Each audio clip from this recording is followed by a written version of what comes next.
Hey guys, so this one's going to be Nyx's Mind Breach. So before I get further into the build, just wanted to throw a shout out to commenter Javier who gave me this idea.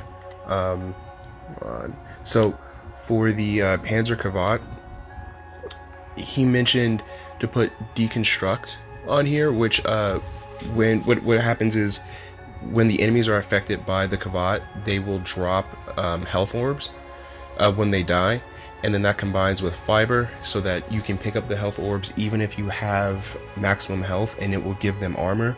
But what happens is when you pick up the health orb, you can put equilibrium on your frame and you can gain energy essentially from picking up the health orbs. So that was part of the build that really made this one possible in the end. So big shout out there. But getting back into Nyx herself. So what we're going to be doing is we're going to be taking a breach from Wisp, and then we're going to be replacing. What are we replacing? Oh, Nyx's 1.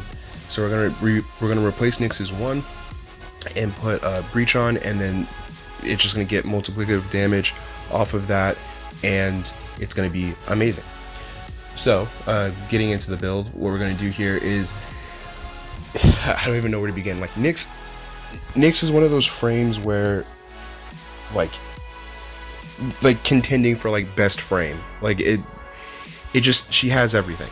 So just looking at the straight stats, so 129 duration, a lot of efficiency is super important because we're just going to be using a channeled ability as much as we can, and then we're gaining energy back while we're using the channeled ability, which is where the equilibrium comes into play. So prime flow to get that big power pool so that we can keep that going for longer. And yes, assimilate is ultra important because what it does is it allows you to move while you're using Nyx's 4th ability, and it reduces your speed. However, when you use your melee, you can move across the map like it's no problem. So don't even worry about that downside. It's basically non-existent. So yes. So also, this is really cool. So intensify, you can trade this out for something else. She doesn't really need that much power strength. So I mean, you can just keep it at base 100 and then put some other utility in there. However, if you do put this intensify in, yes, it's going to help your breach surge, but psychic bolts, I didn't know this. It gets rid of 100% of enemy armor, like just because, like you just hit it and it gets rid of their armor, no big deal, like off of an intensify mod. So the Nyx is nuts. Like, she's invincible, she can strip armor, she can CC like nobody's business, because even if you for some reason run out of power, which has happened in the runs that I put in the video here, it doesn't matter. Like, it doesn't matter because you can just drop out of it, drop an energy pad, whatever, and then just use Chaos, her 3rd ability, and then boom, like everything CC'd. She's like, I'm still Nyx. Like, I'm still Nyx. Like, it's like you're not moving unless Nyx says so. That's really what's going on here. And then breach surge is also a radio blind. So like, it's just absurd. I mean, blinding the enemies, stripping 100% of their armor and then getting the multiplicative damage off of breach, and then you're literally invulnerable off of the 4th ability, absorb. Like, what more could you want? Anyway, so the Arcanes here, energize. I think energize is going to be mandatory here. It's just because we want to keep up the energy as much as possible. And then I used strike here, so you can change this out or whatever you want. I use this here just to keep the attack speed going. I did not put an attack speed mod on my melee so that I could just put an arcane here and then put another damaging mod on there. So yeah, that's it for the main build. So let's see. So now we can get into some of the weapons. So don't really think I need to really go over the Fearox here.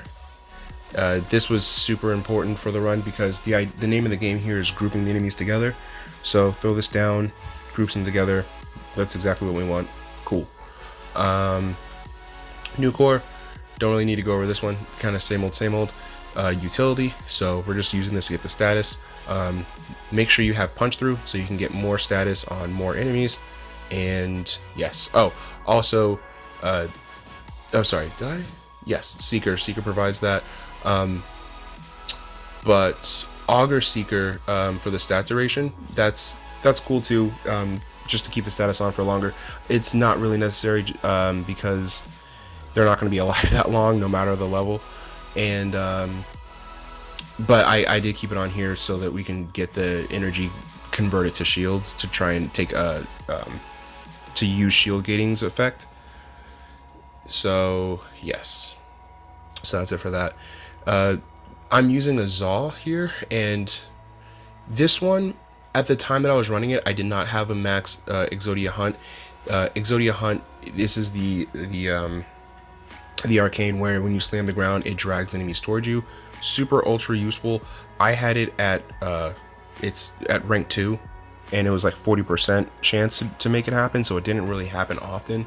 But yeah, definitely try to have a maxed out one so you can, whenever you do slam the ground, you can get the enemies to pull closer to you. And keep in mind, they can't do anything to you because you're Nyx.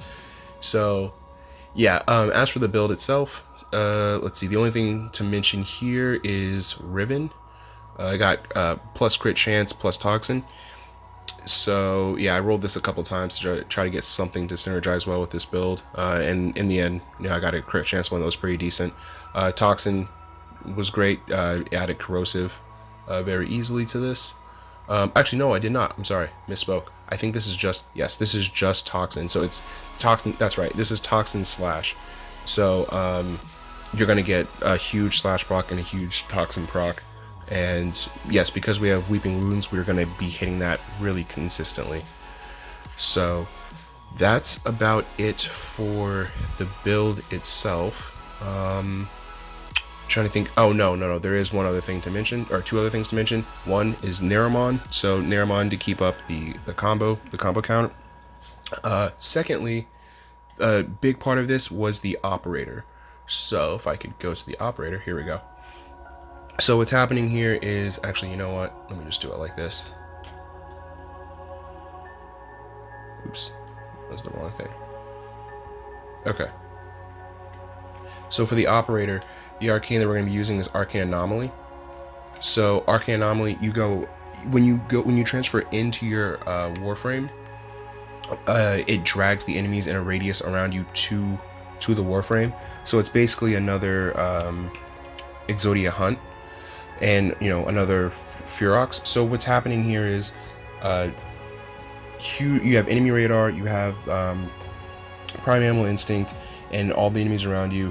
Your movement is not really hindered that much because you can just swing, but I'm just gonna have all the enemies go straight to Nyx and then drag them all in and then kill them all, and you don't have to worry about the dying because she's Nyx. Like, anyhow, so yes, so that's that. There's one thing I did want to note with Nyx is that when you get hit by an enemy with a high enough damage, it will just add extra drain on the energy cost for absorb. So beware of that. So what's going to happen is you'll have an enemy that's at 4, 5, 6, 700, whatever, and they'll start gunning you down, and your power bar will just be draining. So basically, you just need to put a stop to that when that happens, so that you don't lose your full power bar. But again, that's not a problem because we have the Queen of CC here, where she can just be like chaos, and then they're all stopped because she's Nyx. So yeah, so that gets around that problem. As for the gameplay, just like it was really simple. Like, it was really easy. I just went to some area, and then enemies came to me, and then I grouped them up, and then killed them. Like at a certain point, I even just had fun with it where I didn't even use absorb, just because one, we had shield gating, so if I got hit I could just throw it on real quick, no problem. And then I was just like, you guys are blinded, you guys are CC'd, I don't even have to actually use absorb to survive, and I would just swing on them and kill them. And then another thing to note here is the Kuva Guardians. The Kuva Guardians were super fun because they were super not a threat. Why? Because I just stripped 100% of their armor and then swung on them one time, and their level was irrelevant. It was great. Yeah, that's pretty much all there is for that. I ended up, I think the level that I got to was 800 and something. I don't know if I hit 900 in the run, but either way, I just got kind of bored of the run, and decided when to leave. Not like life support was a problem, killing enemies wasn't a problem, power wasn't a problem. It was it was really easy. It was really great. To the point where I was thinking, like, please don't nerf her. like I was just like, she reminded me of like how Frame sort of used to be. So like, where you have Wukong, like how Wukong used to be, where he just did not care about damage. Like, damage wasn't a thing. He's like, I never heard of her. Like, who's damage? And Nyx was the same thing, where she's like, damage, we're not friends. I don't know who that is. Armor, never heard of her. Like, irrelevant. So it was just a nice little like flashback to essentially how Warframe kind of used to be. But yeah, hoping she doesn't get changed. It was I definitely recommend using this build. Yeah, that's all I got for that. Enjoy the rest of the run, and we'll catch you guys later.